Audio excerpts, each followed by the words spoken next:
আমি বর্তমান মাননীয় যেভাবেই হন প্রাইম মিনিস্টারকে বলতে চাই, আপনার সমকামীর পক্ষে বিপক্ষে স্পষ্ট বক্তব্য চাই আমরা।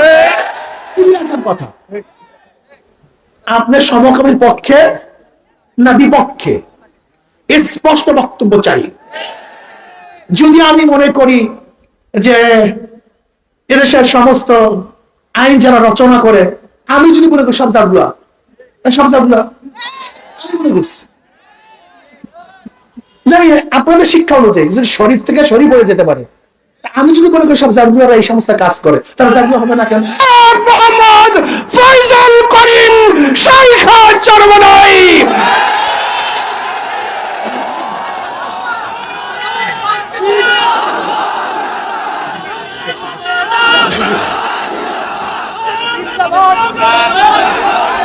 আসসালামু আলাইকুম ওয়া রাহমাতুল্লাহি ওয়া বারাকাতুহু।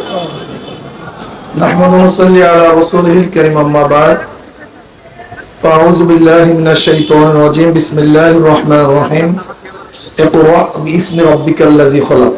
সবাই দুরূদ শরীফ আল্লাহুম্মা সাল্লি আলা সাইয়্যিদিনা নাবিয়িনা ওয়া শাফিঈনা ওয়া হাবিবিনা মাওলানা মুহাম্মদ সাল্লাল্লাহু আলাইহি ওয়া আলা আলিহি ওয়া আসহাবিহি ওয়া সাল্লাম।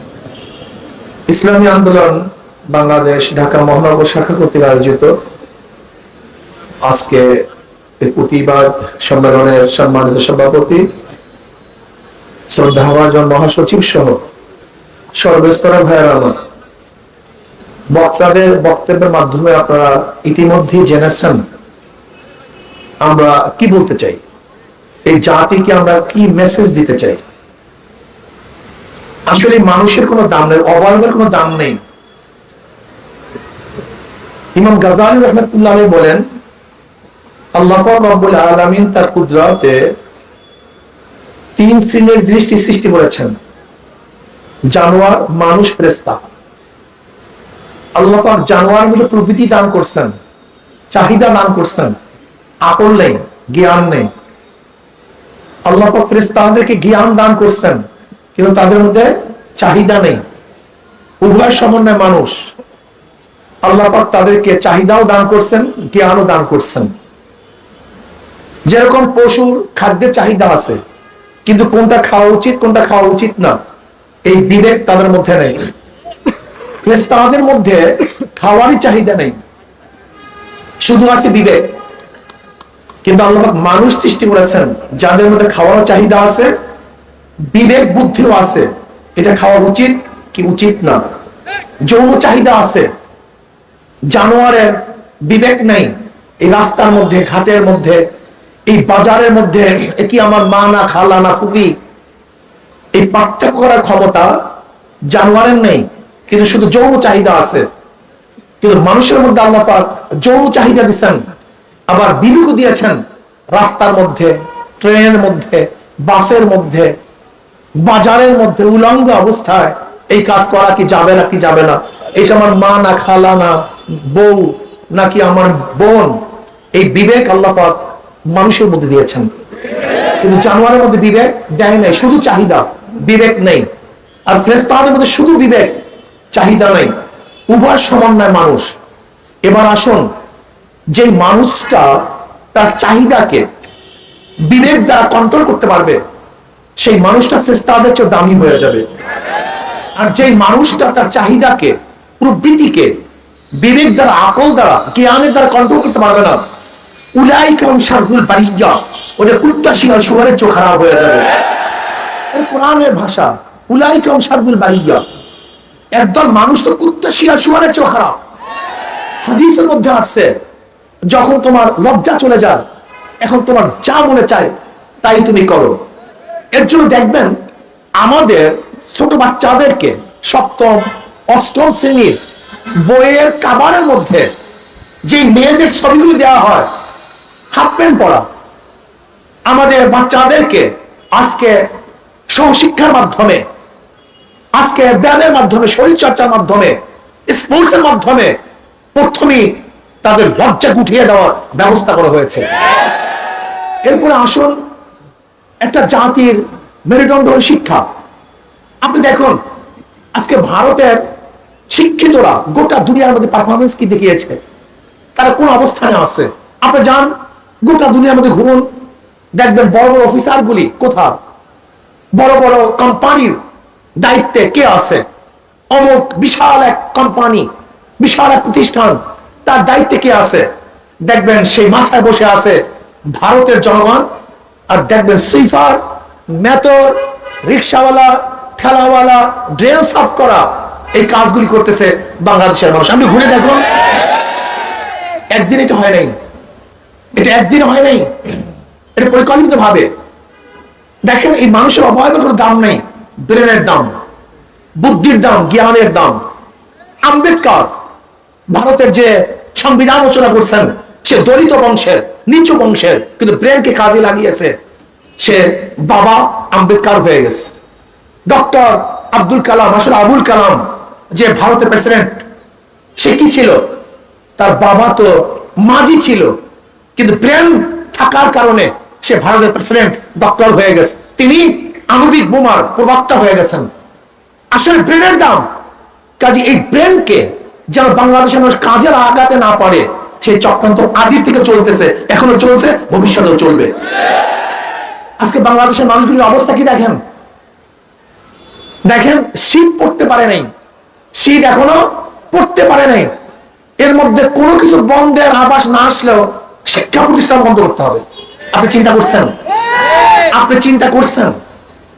কোভিড, মার্কেট বন্ধ হয় না, বাজার বন্ধ হয় না, কিচ্ছু বন্ধ হয় না। কি বন্ধ করতে হবে? শিক্ষা প্রতিষ্ঠান বন্ধ করতে হবে। আপনি চিন্তা করছেন? আপনি দেখুন আজকে কি করব, অনলাইনের মাধ্যমে সন্তানদেরকে শিক্ষা দেওয়া হচ্ছে।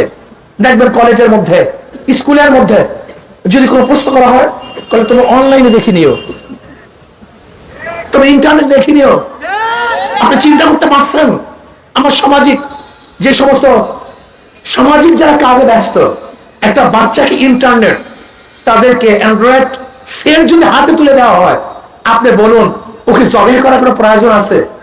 ওকে ধ্বংস করার জন্য অন্য কোনো যন্ত্রের প্রয়োজন আছে? আপনি বলুন। সেই ব্যবস্থা করা হচ্ছে, চলছে, চলতেছে। আজকে রাজনীতির নামে কি চলছে, কি চলতেছে? আজকে ঢাকা ইউনিভার্সিটি, গোটা দুনিয়ার ইউনিভার্সিটির কাতারের মধ্যে কয় নাম্বার আছে দেখেন তো আপনি? কোন নাম্বারই নেই, নাম্বারই নেই। একদিনও চিন্তা করছেন এটাকে আপডেট কিভাবে করা যায়? না, এই চিন্তাশীল আমাদের দেশে নাই, নাই। আজকে বুয়েট আছে, তা পদ্মা সেতু করার জন্য জাপান থেকে লোক আনতে হবে কেন? চীনের ডিজাইনার আনতে হবে কেন? কারণটা কি? বুয়েট কি করেছে? আজকে আমাদের দেশের মন্ত্রীরা, ধনীরা যখনই চিকিৎসা করতে যায়, কোথায় যায়? ভারত। কোথায় যায়? সিঙ্গাপুর। কোথায় যায়? থাইল্যান্ড। এদেশের মেডিকেল কলেজ কি করছে? একদিন চিন্তা করেছেন? এত বছর পর্যন্ত মেডিকেল কলেজ, মেডিকেল কলেজ কি করেছে? আজকে আমাদের সামনে মেট্রো ট্রেনের ডিজাইনার কারা? কারা করেছে? জাপান করেছে। এদেশের মেধা কোথায়? অথচ আমরা জানি, আমরা জানি নাসার মধ্যে, গোটা দুনিয়ার মধ্যে সবচেয়ে গবেষণাগার, বড় গবেষণাগার নাসা। সেই নাসার মধ্যে বিজ্ঞানী আছে এই বাংলাদেশের জন্ম, যারা বাংলাদেশে জন্মগ্রহণ করেছে, এবং হাজারো বিজ্ঞানী গোটা দুনিয়ার মধ্যে ছড়িয়ে ছিটিয়ে আছে। কিন্তু বাংলাদেশে কেন তাদের মেধাকে প্রকাশ করার সুযোগ দেওয়া হচ্ছে না? কেন পাচ্ছে স্পেস? তারা কেন পাচ্ছে না গবেষণার কোনো কেন্দ্র, কোনো গবেষণার জায়গা নাই কেন? কারণ যদি আমি জ্ঞানী হই, তাহলে রাজনীতির নামে আমাকে গাধার মতো ঘুরাতে পারবে না, যা ইচ্ছা তাই চাপিয়ে দিতে পারবে না। এর জন্য পরিকল্পিত ভাবে শিক্ষা ব্যবস্থাকে ধ্বংস করার চক্রান্ত করতেছে। এখানে যারা আছেন সবাই শিক্ষিত, সবাই জ্ঞানী। আমাকে বলেন তো, সারা বছর যে পড়াশোনা করি, পরীক্ষার সময় তার চেয়ে বেশি পড়া হয় না কম পড়া হয়? যদি পরীক্ষাই না থাকে, যদি 10 পর্যন্ত পরীক্ষা ব্যবস্থা না থাকে, সে জাতি কোথায় যাবে? কি শিখবে? আর পড়াশোনা তো 10 পর্যন্ত, এরপরে তো শুধু গবেষণা। পড়াশোনা তো 10 পর্যন্ত, ম্যাট্রিক পর্যন্ত, এরপর তো পড়াশোনা নাই, বেসিক পড়াশোনা 10 পর্যন্ত।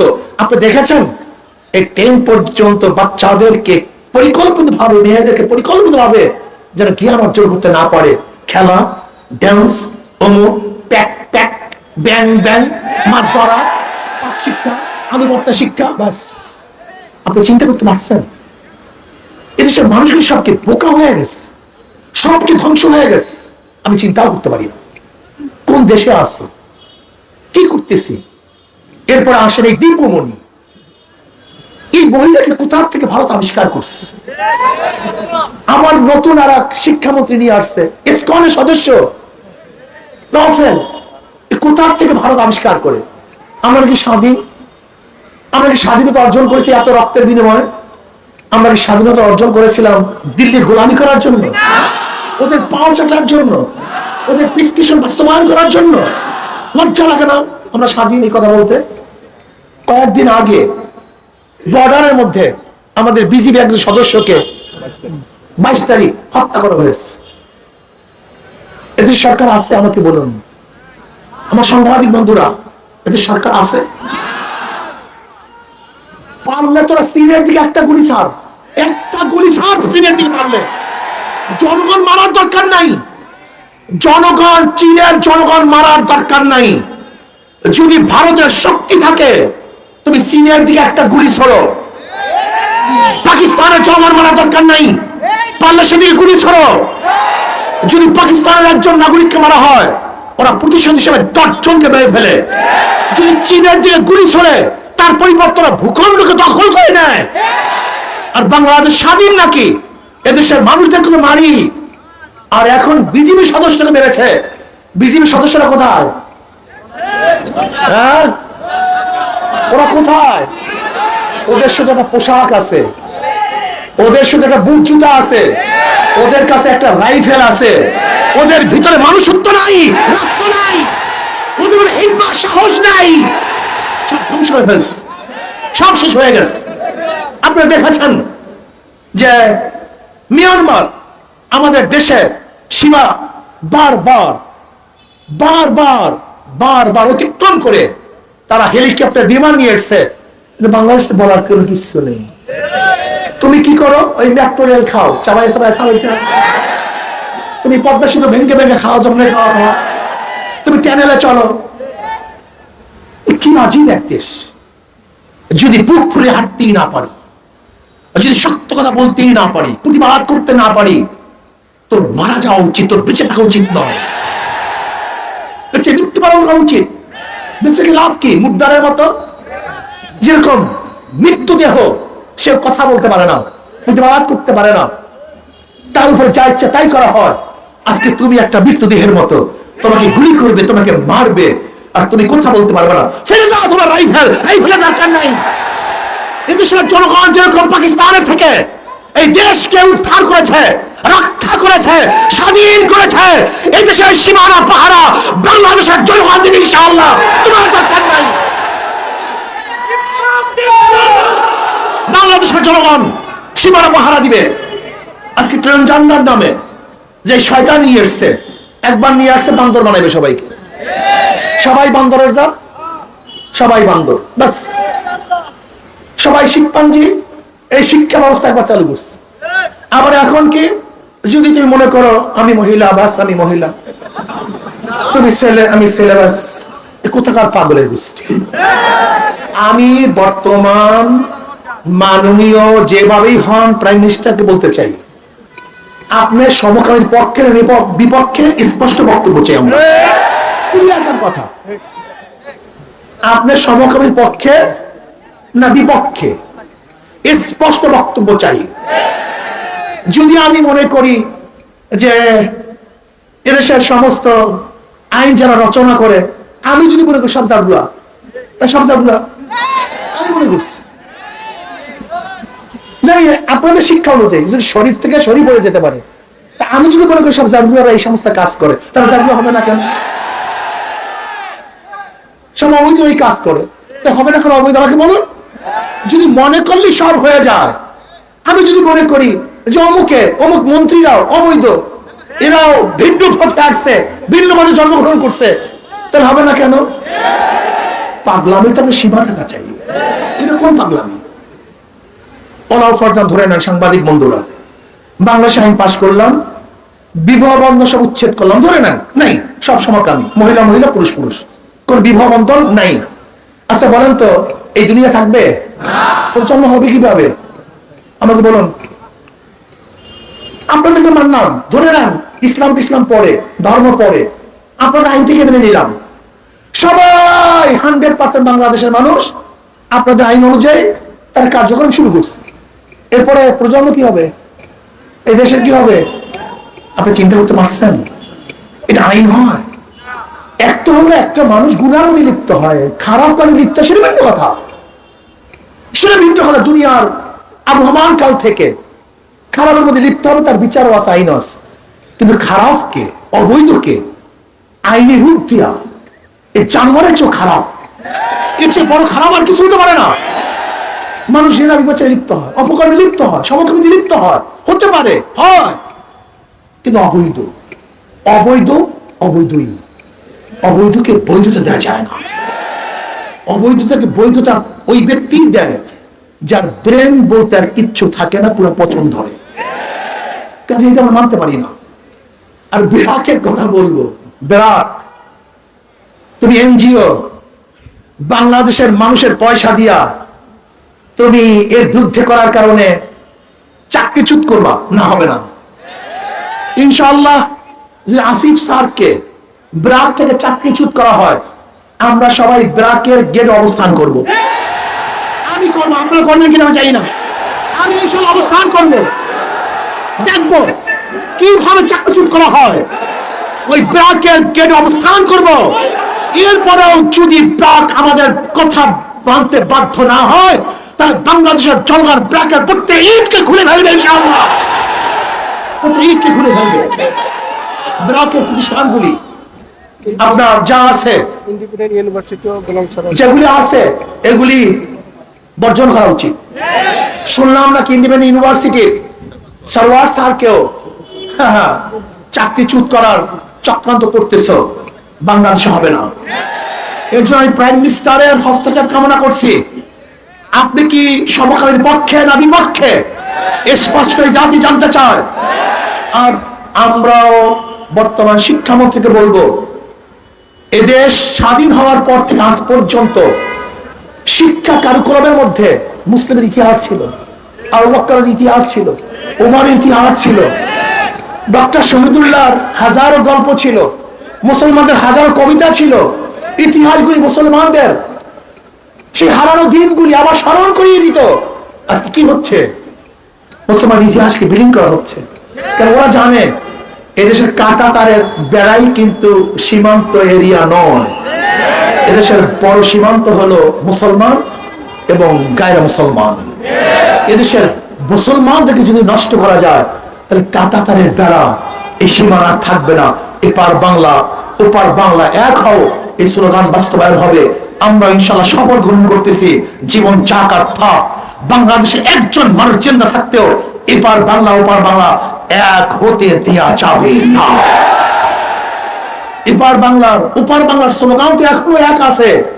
ওখানে বলে কি, জয় কালী, জয় শ্রীরাম। ওই জয় শ্রীরামের স্লোগান কিন্তু আমাদের দেশেও আছে, শুধু মাঝখানে একটা কাঁটা তারের বেড়া। আর এদের যখন বেঈমান হয়ে যাবে, কাঁটা তারের বেড়াও থাকবে না। কাজে এদেশের ডিভাইডেড সবচেয়ে বড় বেড়া হলো ঈমান, মুসলিম এবং গায়রে মুসলিম।